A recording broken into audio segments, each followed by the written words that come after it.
안녕하십니까, 레필입니다. 4월 1일 원자력 테마 보도록 하겠습니다. 자, 오늘은 또 크게 상승하면서 진행이 되었습니다. 그간 이제 좀 오르지 못했던 종목들 위주로 크게 반등을 했고요. 좀 상대적으로 올랐던 종목들은 좀 약하게 반등을 하면서 진행이 되었습니다. 우선 증시 동향부터 먼저 보고 돌아와서 진행하겠습니다. 일단 코스피는 8.4% 상승을 했고요. 코스닥은 6% 상승을 하면서 오늘은 또 코스피에 상당히 많은 이 상승이 있었습니다. 하지만 외국인 투자자는 4,200억을 코스피에서 매도를 했고요.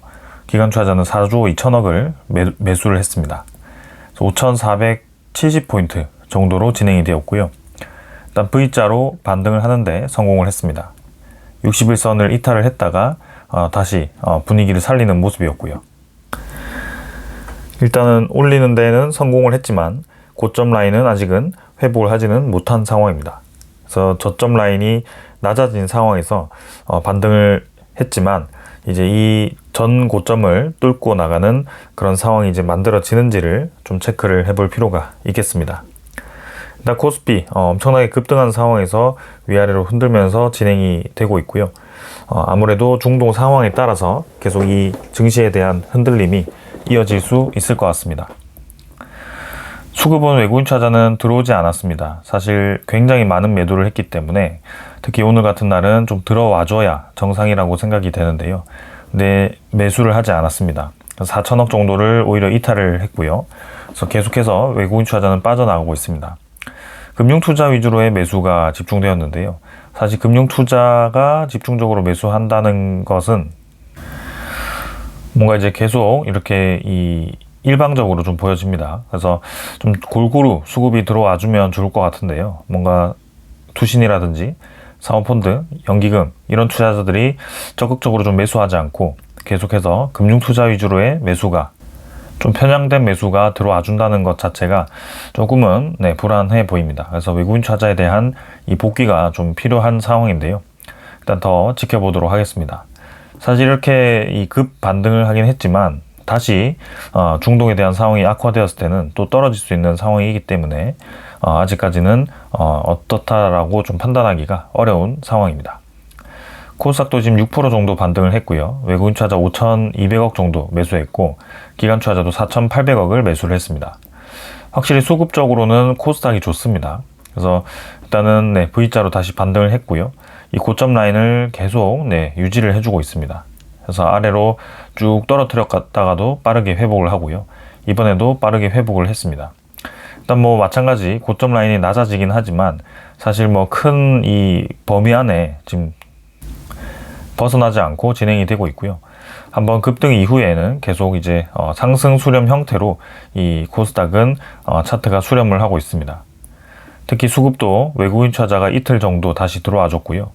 이 이탈했던 물량이 계속 이탈하는 게 아니라 들어와 줍니다. 그래서 오히려 오늘도 개인 투자자만 매도를 했고요. 금융 투자 위주로 매수 강했고 그다음에 투신, 그다음에 연기금 사모펀드도 같이 들어와 줬습니다. 그래서 수급적으로는 지금 확실히 이 코스닥이 괜찮아 보이고요. 외국인 투자자도 오히려 매수세로 전환을 했습니다. 그래서 지금은 개인 투자자를 제외하고는 코스닥에서는 양 투자자, 외국인 투자자, 기관 투자자가 매수를 이어가고 있는 상황입니다.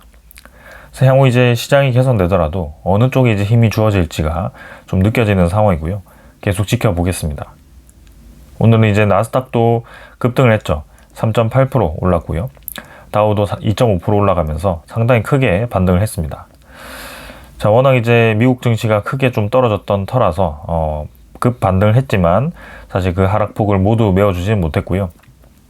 아직까지는 좀 더 이제 봐야 됩니다. 여전히 이제 하락 추세에 있는 상황이고요. 그래서 이전에도 나스닥이 떨어질 때 보면 오르락 내리락을 좀 하면서 진행이 되었었기 때문에 아마도 이번에도 어느 정도 이제 시장에 대한 흔들림에 따라서 여기서 더 내리던지 아니면 이 위를 계속 이제 위아래로 흔들면서 움직일 가능성이 큽니다. 이제 사태가 종료가 되면 이제 V자로 올라가겠지만 그 시점이 정확하게 언제라고는 좀 이제 말하기는 어렵기 때문에 계속 주시를 해 보겠습니다. 그다음에 니케이도 5.2% 정도 반등을 하면서 이제 121선 안으로 다시 들어왔고요. 아직 차트는 망가져 있지만 그래도 언제든지 올라갈 수 있는 자리입니다. 상해종합도 1.5% 정도 반등을 했고요. 다행히도 좀 긍정적인 방향으로 진행이 되고 있습니다. 우리나라 환율은 1,504.9원 정도로 진행이 되었고요. 어제 1,536원까지 치솟으면서 상당히 이제 불안했습니다. 그러나 오늘도 좀 상승 출발을 했다가 쭉 눌러지는 형태로 진행이 되었습니다. 하지만 여전히 이제 이 추세 라인 안에는 들어와 있습니다.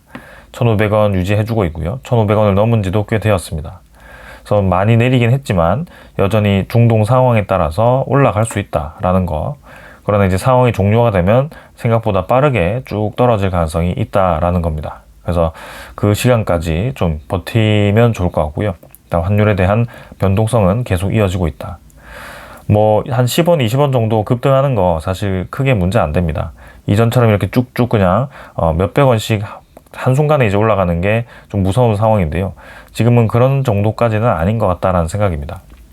그래서 1,500원 자체가 큰 의미가 있어 보이진 않고요.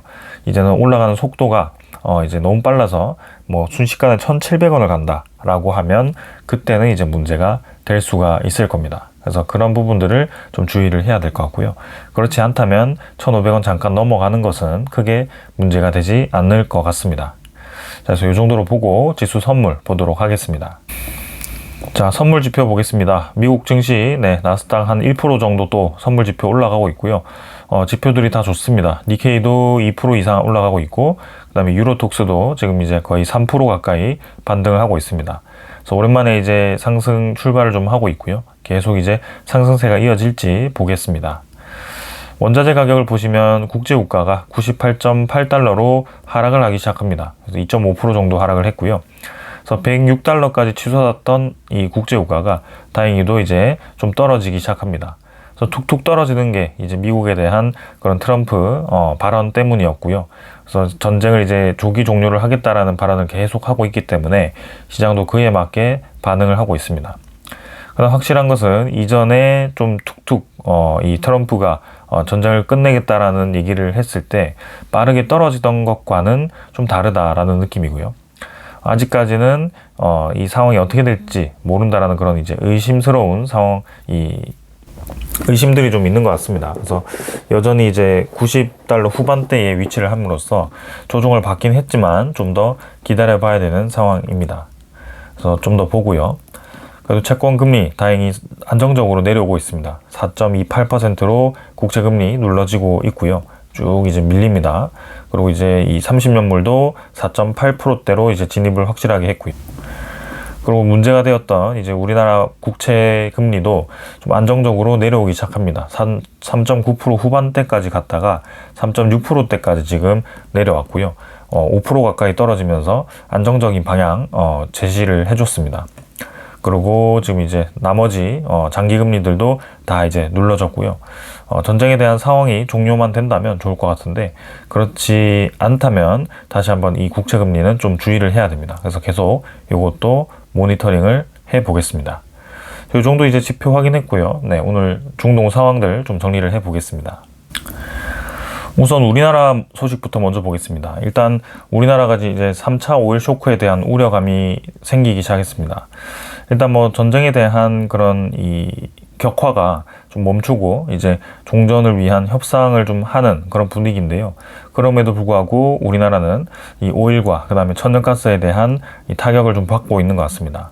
그래서 직접적인 이제 원유에 대한 수입보다도 사실상 이제 이 나프타라든지 그런 2차, 3차에 대한 정유 그런 이 제품들이 좀 부족하면서 계속해서 좀 타격을 보고 있는 상황이고요. 그래서 그렇기 때문에 원유 경보가 경계로 이제 격상이 되었다라고 합니다. 그래서 빠르게 이 상황이 정리가 되지 않는다면 우리나라도 좀 상당히 크게 타격을 볼 수 있기 때문에 예의주시를 계속 해봐야 될 것 같습니다. 사실 오늘 이제 한국 증시가 반등을 하고 미국 증시가 어제 급등을 했던 이유는 트럼프가 호르무즈와 무관하게 2, 3주 내에 종전을 하겠다라고 얘기를 했습니다. 그래서 호르무즈와 무관하게라고 했기 때문에 이란과의 협상이 사실 그렇게 중요하지 않다라고 언급을 한 겁니다. 협상을 하든 합의를 하지 않던 결국에는 호르무즈에서 철수를 하겠다라는 발언을 한 거고요. 이 철수를 한다라는 것 자체는 이제 이란에 대한 공격을 더 이상 하지 않겠다라고 하는 것과 같습니다. 그래서 이란이 이제 여기에 대해서 어떻게 반응을 할지는 모르겠지만 이제는 호르무즈 자체를 동맹국에게 스스로 방어를 하라라고 이제 빠지는 그런 상황이고요. 목표가 달성되었다라는 얘기를 오래전부터 해왔습니다. 그래서 이란에 대한 전투 능력을 약화시키고, 그리고 주요 핵심 시설들을 이제 군 생산 시설이라든지 그다음에 핵 생산 시설들을 타격을 주었기 때문에 그것으로 이제 만족을 하고 정말 이제 빠지는 것인지는 좀 살펴봐야 될 것 같습니다. 일단 2, 3주 정도를 또 얘기를 했습니다. 실제 이제 트럼프가 종전하기 전에 이제 이 폭격을 하기 전에 휴전 기간이라고 할까요? 좀 이제 에너지 시설에 대한 폭격을 멈추겠다라고 제한을 뒀던 시간이 4월 6일이었습니다. 다음 주 화요일이죠. 근데 이제 2, 3주 내에 이제 종전을 한다라고 또 얘기를 했기 때문에 사실 이 4월 6일에 대한 의미가 어떤 의미일지를 또 생각하게 되는 그런 상황입니다. 2, 3주라는 것이 사실 좀 더 길어진 느낌이 있고요. 당장 이제 뭐 철수를 한다라고 한다면 다음 주 정도는 철수를 하는 게 맞지 않을까라는 생각인데요. 그 4월 6일에 과연 이란과의 협상이 진행되지 않았을 때 이 2, 3주라는 이 의미가 무엇일지를 좀 생각을 해봐야 될 것 같습니다. 그러면서 지금 트럼프에 호응을 해주는 이란 내부 인사가 좀 있습니다. 그래서 이란 대통령이 종전 의지가 있다라고 얘기를 좀 하고 있고요. 재침략 방지 보장 요구를 이제 넣어서 그거를 하게 되면 종전을 할 의지가 있다라고 얘기를 한 겁니다. 이란 대통령이 그래도 어느 정도는 대화에 대한 의지가 있어 보이고요. 그러나 이제 이란의 이 대사는 미국과 거래가 많은 한국 선박은 호르무즈를 못 나간다라고 하면서 계속 이제 미국에 대해서 적개심을 보이고 있는 상황입니다. 그리고 이란 의회 자체도 이제 해협에 대한 개방이 없다, 피해 복수까지 트럼프를 안 놔주겠다. 그래서 카타르 유조선과 아마존 서버를 때렸다라고 합니다. 그래서 이제 빅테크도, 미국의 빅테크도 타격의 대상이 될 수 있다라고 지금 협박을 하는 거고요. 이제 일방적으로 트럼프가 빠졌을 때 이란에 대한 선택지는 사실 있습니다. 중동 내 여러 가지 미군 기지도 있고요. 그 다음에 미국의 빅테크 기업들의 투자도 있고요. 그리고 계속 이렇게 호르무즈 해협이 압박을 받았을 때 사실 중동에 대한 자금이 미국의 AI에 투자를 해야 되는 상황에서 계속 저렇게 묶여 있게 된다면 이 미국도 타격을 볼 수밖에 없거든요. 그래서 트럼프 입장에서는 말이 이제 뭐 우리는 상관없다, 빠지겠다라고 얘기는 하지만 사실상 이 상황 자체를 해결하기 위해서 노력을 할 수밖에 없는 상황으로 가고 있습니다. 그래서 지금 나토에 계속 공항도 압박을 하는 겁니다. 나토 탈퇴를 강력히 검토하겠다라고 하면서 이제 개입을 계속 요구를 하는 거고요. 그래서 이게 어떻게 또 흘러갈지를 봐야 됩니다. 그러면서 좀 모순적인 얘기가 있습니다. 지금 미국의 세 번째 항공모함이 중동행을 가게 되는데요. 이게 이제 뭐 지금 나가 있는 항공모함 하나가 지금 세탁실에 불이 나서 뭐 이제 수리를 한다고 크로아티아를 갔다라고 합니다. 근데 이제 세 번째 항공모함이 그 빌미로 지금 나가긴 했는데 이렇게 되면 이제 그 크로아티아에 나갔던 것과 해서 총 3척의 항공모함이 중동에 집결을 하게 되는 상황입니다. 근데 종전에 대한 이 시한을 일단 4월 6일까지는 발전시설 안 때리겠다고 했고, 근데 오늘 얘기로는 철수는 한다라고 했지만 2, 3주라는 기간을 또 두었습니다.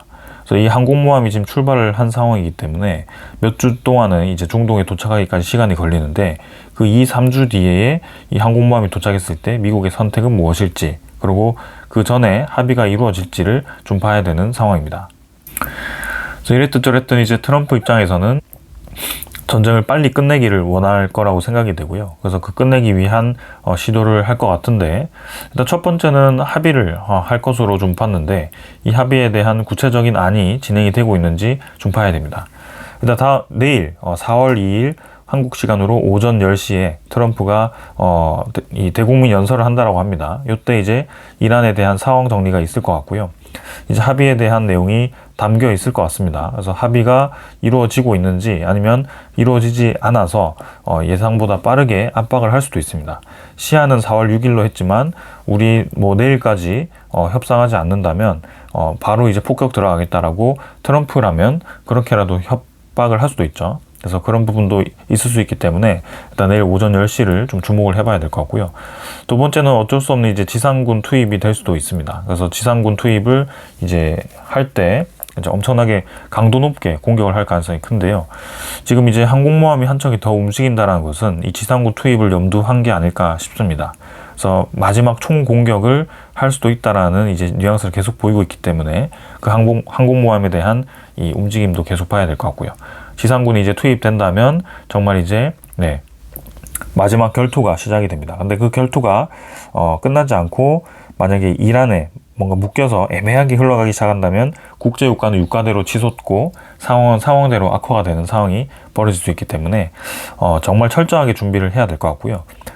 지상군이 투입된다는 것 자체는 미군의 뭐 지금 중동에 파견된 총 이 병력이 5만 명밖에 되지 않는데 사실 5만 명으로는 뭐 이란 내부에 들어가서 이란을 점령한다는 것은 사실 힘들고 특수작전으로 기습적으로 이제 주요 시설이라든지 아니면 주요 인사를 뭐 이렇게 제거를 한다든지 그런 식의 작전이 이루어질 수 있고 그 다음에 두 번째는 이제 걸프국들의 본격적인 참전으로 여러 이제 연합국이 이란을 공격하는 거 뭐 그런 정도가 생각이 되거든요. 아무튼 그 두 번째 이 안은 사실 이 증시라든지 유가의 입장에서 상당히 좋지 않은 이 선택이기 때문에 그런 부분들을 좀 생각해야 되고 만약에 그 선택을 염두에 두고 있다면 트럼프가 시장을 좀 안정시킨 다음에 선택을 할 수 있다. 그래서 내일 이제 부분 철수에 대한 발언을 해서 시장을 좀 유가도 떨어뜨리고 안정적으로 만든 다음에 한 2, 3주 뒤에 저렇게 이제 뭐 항공모함이 도착했을 때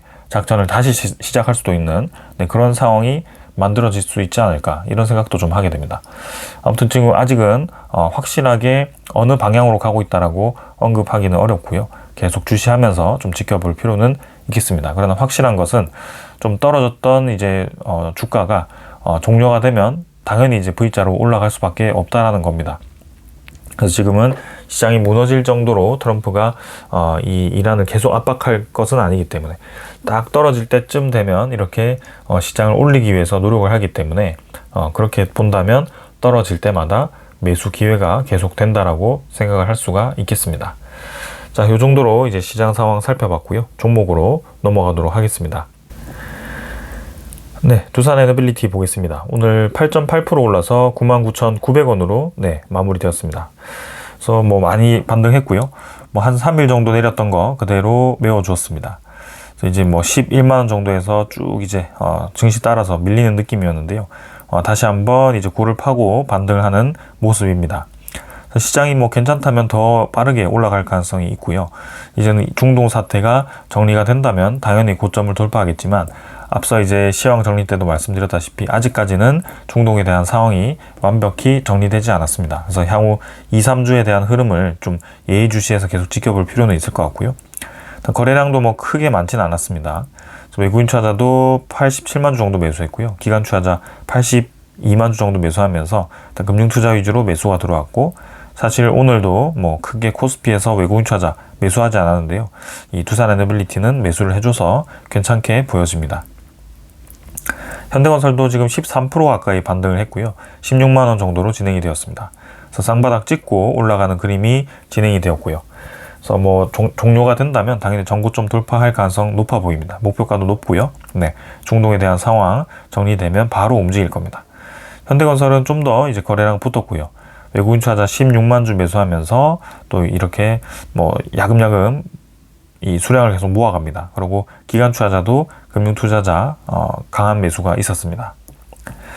한정기술도 10% 가까이 반등했고요. 오늘도 뭐 증시 상황에 따라서 내려가고 올라가고 한 거라서 사실 10% 오르긴 했지만 하락에 대한 부분 모두 메워주지는 않았습니다. 그래서 일단 좋게 진행되긴 했고요.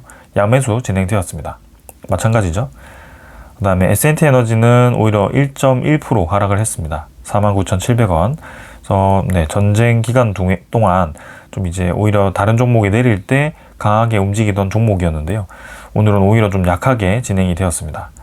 그러나 뭐 사실 이제 수렴 구간 만들면서 저점 라인 높여가는 모습이고요. 어느 정도 이제 이 수렴이 끝나면 상승 출발을 하지 않을까. 오늘은 기관 투자자 위주로 이 차익 실현 물량이 좀 쏟아졌고요. 외국인 투자자도 7만 주 정도 매도를 하면서 일부 차익 실현 물량들이 좀 나왔습니다. 그 다음은 뭐 크게 움직임 없고요. 그래서 뭐 단기 상승에 대해서 좀 조정이 나왔지만 결국에는 같이 올라갈 거라고 생각합니다. BHI도 지금 7.8% 정도 반등했고요. 뭐 다시 반등 자리 만들고 서서히 또 밀어 올리겠죠.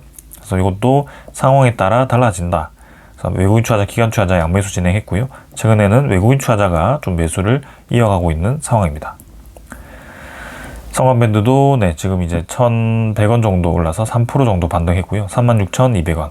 그래서 자리를 만들고 60에서 따라서 반등하면 누르고, 반등하면 누르고를 계속 반복적으로 하고 있습니다. 그래서 이 정도에서 다시 상승을 시도를 할 것 같고요. 일단 마찬가지 오늘도 성광밴드는 크게 재미는 없었습니다. 그래서 외국인 투자자, 기관 투자자 큰 매수 매도 없었고요. 넘어가겠습니다. 태용도 300원 정도 올라서 49,950원 비슷하게 뭐 마무리되었고요. 마찬가지 이것도 전쟁 중에는 좀 더 강하게 움직였던 모습이었는데요. 오히려 오늘은 약하게 진행이 되었습니다. 일단 뭐 헤드앤숄더 느낌으로 좀 진행이 되고는 있는데 그 이전에 꼬리를 달면서 좀 더 이제 뻗어 나갔던 모습을 본다면 충분히 저는 더 뻗어 나갈 수 있다라고 생각이 됩니다. 일단 4일 정도 이제 상승으로 진행이 되었고 외국인 투자자, 기관 투자자 오늘은 양매도 진행을 했습니다. 그다음에 우지는 10% 정도 반등했고요. 마찬가지 똑같은 모양새로 이렇게 골을 파고 진행이 되고 있습니다. 그래서 이제 위에서 좀 횡보를 하는 느낌을 만들고 있고요. 수급 외국인 투자자 7만 주 정도 매수하면서 3일 연속 이렇게 들어왔고요. 기관 투자자 일부 매도를 하였습니다. 보성파워텍은 7.5% 상승해서 10,000원 정도 진행되었고요. 자, 자리 만들고 이제 다시 상승을 시도하겠죠. 근데 확실히 거래량이 좀 죽어 있는 상황이라서 거래에 좀 붙으면서 올라가면 좋을 것 같습니다. 외국인 투자자는 좀 많이 매수를 해주고 있고요. 우리기술도 오랜만에 8% 정도 반등했습니다. 그러나 좀 하락폭 대비해서는 좀 약한 모습이었고요.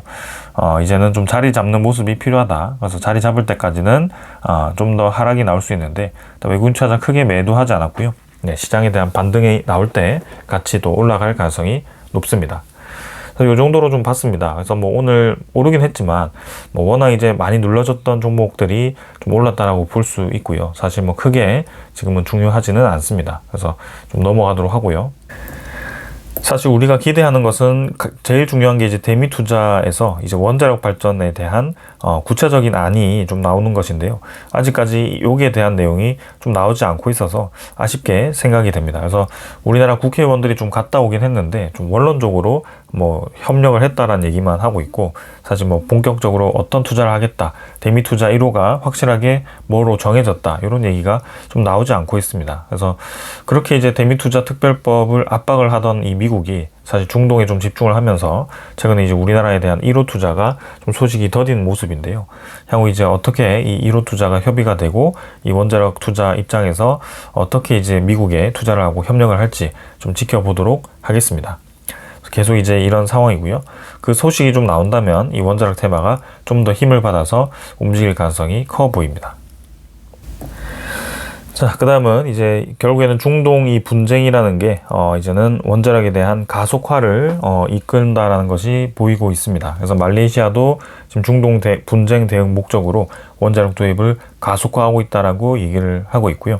서서히 이제 이 말레이시아뿐만이 아니라 많은 국가들이 이런 형태의 움직임을 보일 가능성이 커 보입니다. 이제 독일 내부에서도 분열이 나고 있습니다. 독일의 경제장관은 가스의 지나친 의존으로 에너지 충격에 취약하다라고 얘기를 하고 있고요. 탈원전을 재검토해야 된다라고 하고 있고 원래의 메르츠 총리는 이제 탈원전 결정을 되돌릴 수는 없다라고 얘기를 하고 있습니다. 그래서 이 집권 여당에서도 의견이 갈리고 있는데요. 이제 향후 선택이 어떻게 될지 좀 봐야 됩니다. 결국에는 지금 이제 세계가 보호 무역주의로 가고 있습니다. 이제는 본 국가에 이제 이득이 되는 이익주의, 그죠? 이익으로 이제 귀결이 되는 상황이기 때문에 이 무역 자체가 이익이다. 그리고 에너지 자체가 국가의 이익이 되는, 국익이 되는 그런 상황으로 가고 있다. 그렇다고 한다면 이제는 이 에너지라는 것이 결국에는 패권과 연결이 되고 이익과 연결이 되기 때문에 사실 이 마음 편히 우리가 수입하는 상황에서는 좀 언제든지 이 공격을 받을 수 있다라고 생각을 합니다. 경제적인 공격이죠. 그래서 이 에너지를 최대한 이제 확보를 해야 되고, 확보가 되지 않는다면 이제 이 대체 에너지도 준비를 해 둬야 되는 상황입니다. 거기에 대해서 이제 원자력이라는 것이 검토가 되기 시작했고, 그게 가속화되기 시작하고 있다. 그래서 대형 원전은 뭐 지금부터 검토해봤자 사실 10년 이상 좀 걸린다라고 했을 때, 이제는 현실적으로 선택할 수 있는 안들을 선택을 하겠죠. 그래서 SMR이 대체로 떠오르기 시작합니다. 그래서 중국 입장에서는 이미 이제 국가 주도의 SMR을 지금 상용화를 시도를 하고 있고요. 상용화 직전 단계에 들어갔습니다. 그래서 지금 이제 이 중국이 세계 최초로 또 SMR, 토륨 SMR에 대한 상용화를 시도를 하고 있고요. 일본도 지금 미국과 이제 합작해서 G 히타치사가 이제 캐나다에 이제 짓고 있습니다. 그래서 그 모델이 안정적으로 또 실증이 되면 바로 이제 뭐 본 국가에도 깔 거고요. 그 다음에 뭐 미국이라든지 전 세계에 깔 수 있는 상황을 만들 겁니다. 유럽도 지금 롤스로이스라든지 EDF, 바텐폴 이렇게 추진을 하고 있고요. 네, 이제는 롤스로이스 많이 들어보셨죠? SMR 영국으로부터 시작을 할 거고요. EDF도 거기에 맞게 이제 준비를 하고 있습니다. 그래서 한국이 상당히 이제 뒤쳐져 있다는 게 보이죠. 네, 이미 중국은 상용화 이전이고, 그 다음에 일본 같은 경우는 캐나다에 짓고 있고, 유럽에 이제 롤스로이스도 곧 지을 예정입니다. 그래서 한국은 이제 뭐 이 검토하기 시작했고, 평가하고 언제 이게 건설이 시작될지도 좀 애매한 상황이죠. 그래서 이런 부분들이 좀 빠르게 추진되어야 된다. 결국에는 2, 3년 뒤에는 이미 벌써 이제 개발하고 실증에 성공한 국가들, 기업들이 이제 양산 SMR을 깔기 시작하는 그 상황에 우리가 이제 초도호기를 짓는다면 그때는 사실 경쟁력이 없거든요. 그래서 지금이라도 대폭으로 지금 투자를 하고 규제는 과감하게 이 제거를 하고 좀 빠르게 진행을 할 필요가 있어 보입니다. 자, 그리고 현대건설의 원팀 홀텍도 이제 영국에서 SMR 2단계 승인을 받기 시작합니다. 이 홀텍은 이제 곧 미국에서 이 SMR 프로젝트를 진행을 할 겁니다. 그래서 그 관련해서 또 현대건설과 관련된 기업들이 주목을 받기 시작할 거고요.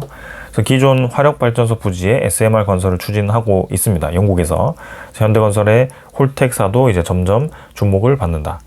홀텍이 원래 원자력의 이 대가거든요. 그래서 이 SMR에서도 이제 이름을 알리기 시작할 겁니다.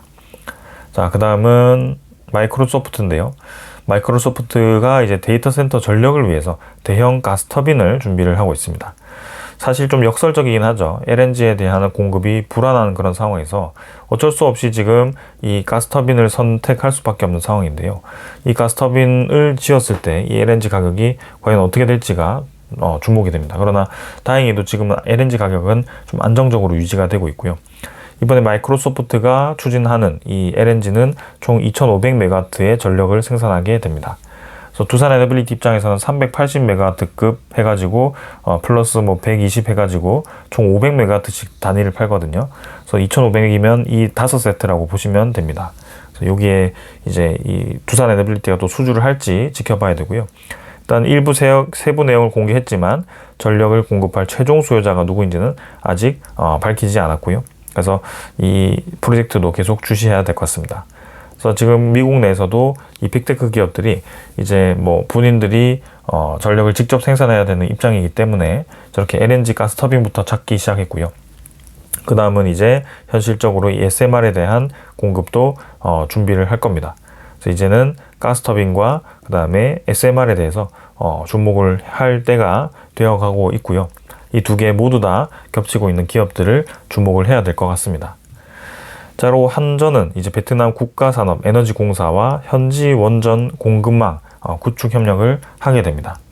그래서 린투원 원전 1호는 이제 저기 러시아로 갔는데요. 이제 2호 프로젝트가 이 베트남과 이제 우리나라가 협력을 하고 있고요. 그래서 그 2호 프로젝트도 올해 안에 결정이 날 거기 때문에 그게 이제 우리나라로 떨어질지 좀 봐야 되고요. 튀르키예 대형 원전도 이제 올해 안에 결정이 된다고 했기 때문에 올해 좀 개인적으로 대형 원전에 대한 프로젝트가 소식이 좀 들려오지 않을까. 그래서 베트남도 2기, 린투원 2기, 그 다음에 튀르키예도 튀르키예는 4기입니다. 그래서 4기, 그 다음에 사우디도 사실 이 중동 전쟁만 아니었으면 미국과 이제 이 핵 합의를 했기 때문에 한 2기 정도 검토를 하지 않았을까라는 생각이고요. 그다음에 UAE도 마찬가지 2기 정도. 근데 지금 이제 중동 상황이 좀 좋지 않기 때문에 이 중동에 대한 발주는 조금 미루는 게 맞지 않을까라는 생각이고요. 좀 유력한 가능성이 있는 대형 원전은 베트남 2기와 튀르키예 2기, 4기 정도가 되지 않을까. 그리고 혹시나 한다면 이제 폴란드 쪽에서 민간 프로젝트가 또 2기 정도가 진행이 될 수도 있고요. 아니면 이제 미국 쪽에서 대미 투자 합의와 함께 웨스팅하우스 모델 말고 이제 우리나라 독자 모델 APR 1400을 건설해도 된다라는 승인이 떨어지면 그때는 더 많이 수주를 할 수 있겠죠. 그래서 이제는 이 원자력 발전에 대한 수요를 감당하기 어려울 정도로 지금 이제 발주가 많이 나올 거고요. 그 기업들이 여기 나와 있죠. 그래서 이 기업들이 향후 어떤 역할을 하게 될지도 주목을 해야 되고요. 꼭 원자력 발전만이 다가 아닙니다. 원자력 발전 뭐 대형도 있고요. 그 다음에 SMR도 있고요. 그 다음에 초소형도 있고요. 그 다음에 이제는 핵 폐기물, 그죠? 핵 폐기를 하는 그런 보관 용기라든지 뭐 해체 관련해서 또 시장이 있고요. 그 다음에 뭐 풍력도 있고, 네, 이 재생에너지도 지금 무시 못하죠. 태양광 발전에서 그런 EPC 관련된 건설도 하게 되고요. 그리고 이제 중동 쪽에 플랜트 재건 들어갈 거고요. 그 다음에 해수 담수화 플랜트 지금 박살이 났죠. 그래서 해수 담수화도 지어야 되고요. 미국도 물 부족하고 중동도 지금 물 부족합니다. 그래서 이 여러 가지 많은 프로젝트들이 지금 이제 기다리고 있고요. 네, 그런 부분들을 진행할 수 있는 기업들 여기 다 모여 있습니다. 그래서 이 기업들 계속 주목해 보면 좋을 것 같고요. 증시가 지금 뭐 들쭉날쭉한데요. 사실 코스피 보면 뭐 오늘 많이 올라서 당장이라도 이제 느낌은 이렇게 가면 좋겠지만 또 내일 트럼프가 어떤 발언을 할지 사실 확실하게 알 수 없습니다. 일단은 시장이 안정적인 발언을 할 거라고 기대는 하고 있는데 그런 발언을 하면서도 한편으로는 2, 3주라는 그런 기간을 줬고 그 다음에 미국에서는 제3호 이제 항공모함이 출격을 했기 때문에 이 항공모함의 출격의 의미가 무엇인지 그리고 2, 3주의 의미가 무엇인지는 조금 의아한 그런 상황입니다. 그래서 일시적인 시장 안정 뒤에 또 한 번의 파동이 있을지 안심하기는 이런 상황인데요. 아무튼 이런 이제 기회가 온다면 뭐 출렁출렁 거릴 때마다 매수를 해주면 될 것 같습니다. 그래서 뭐 출렁 거릴 때 매수했는데 결국에는 더 떨어지더라라고 하더라도 크게 상관없습니다. 결국에는 출렁출렁 거리다가 올라갈 때가 중요하거든요. 그래서 올라갈 때는 이 6,300보다는 더 높게 올라갈 거기 때문에 그게 진행이 언제 될지는 이제 올해 안에 진행되겠죠. 그래서 그걸 기대하고 투자를 하는 겁니다. 자, 그때 이제 이 주목을 받았을 때 반도체도 뭐 오늘처럼 바짝 오르겠지만 저는 에너지 테마들이 상당히 크게 반등을 할 거라고 생각을 하고 있습니다. 자, 오늘은 여기까지 하고요. 내일 또 아침 10시에 트럼프 대통령이 어떤 발언을 하고 시장이 어떻게 될지 좀 지켜보도록 하겠습니다. 자, 오늘 여기까지 하겠습니다. 감사합니다.